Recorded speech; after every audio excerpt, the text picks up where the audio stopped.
ဒီမင်းငါလာ2026အင်းဝဟိုအဲ့ဒါဟိုလာပါအင်းဝမှာပျက်စီးနေပြီမဲ့လာရောက်ဖူးလို့ရပါသေးတယ်လာရောက်လေးလာလို့ရပါသေးတယ်ဗျဒါကတော့မေနုအကြောင်းဖြစ်ပါတယ်မင်းတန်ကြောင့်ပျက်စီးဆုံးရှုံးနေပြီမဲ့လည်းလာရောက်လေးလာလို့ရပါသေးတယ်ချို့စိတ်ပိုင်းနေပျက်စီးသေးပါဘူးဗျ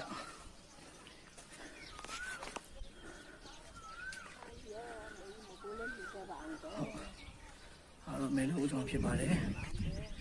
လူကြောင့်ရောက်ရှိနေတာပါအင်းဝဘယ်လိုဖျားနေမြေမို့တော့ဖျားဖြစ်ပါတယ်ဒီအင်းဝကိုသွားမယ်ဆိုရင်ကျွန်တော်တို့ဆက်လေးစီးရမယ်ကျွန်တော်မြေလေးစီးပြီးဖျားတွေလဲရမယ်နော်အဲ့တွေ့ကြုံလေးတွေရပါမယ်ကျွန်တော်ကတော့တော်တော်လို့သွားရောက်လဲပတ်ချင်နေဆိုရင်ကျွန်တော်ဆက်တယ်ပါကိုပြဒီမနေ့တက်စီရနေကျွန်တော်ပူဆောင်ပေးနေပါတယ်ဗျအင်းဝဘာကြရအကြောင်းဖြစ်ပါတယ်သူကတော့ကျွန်တော်တို့တကံပြီးရင်အင်းဝရှိကြတယ်မြို့တစ်မြို့ပေါ့နော်ကျွန်တော်ဒီမန္တလေးမှာကျွန်တော်တို့ရောက်ရင်အင်းဝကိုသွားရောက်ပြီးတော့လေ့လာတင်ပါတယ်ရောလို့ဆိုပကံလိုပဲပကံမင်းနေပြီးတော့ကျွန်တော်အင်းဝနေပြီးတော့တီထောင်နေတာဖြစ်ပါတယ်အဲ့တော့ဒီပကံပြီးအင်းဝလိုပဲဒါရှေးအောင်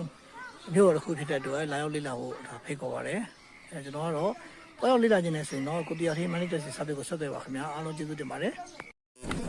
အခုလိုမြင်းလေးနဲ့ပို့ပေးပါတယ်အင်းဝကိုနော်သွားခြင်းနဲ့ဆိုဆက်သွယ်ပါဗျဒါတော့ရန်နာစီမီဘေးရဖြစ်ပါတယ်သူကတော့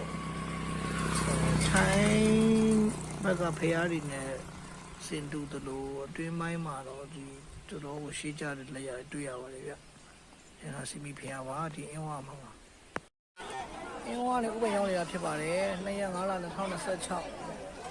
ဒီနေ့မန္တလေးနဲ့အင်းဝဒလီကုန်းအော်ဒါလေးဖြစ်ပါတယ်ဒီနေ့ရတဲ့အော်ဒါတွေကတော့မန္တလေးကနေပြုံးနေအလဲဘက်အော်ဒါတစ်စီးရပါတယ်ကျွန်တော်ကတော့အင်းဝနဲ့မန္တလေးအော်ဒါလိုက်နေပါတယ်နှစ်စီးအော်ဒါရတာပါမနေ့ကပြုံးနေသွားလို့ကျွန်တော်ဒီနေ့ပြုံးနေမသွားလိုက်ပါဘူးပြုံးနေအော်ဒါကိုကျွန်တော်လည်းဘွားတူကားဆရာတယောက်ကိုပေးလိုက်တာဖြစ်ပါတယ်အားလုံးကျေးဇူးတင်ပါတယ်အခုလိုအားပေးတဲ့အတွက်ဥပဒေတရားရောက်ပါပြီ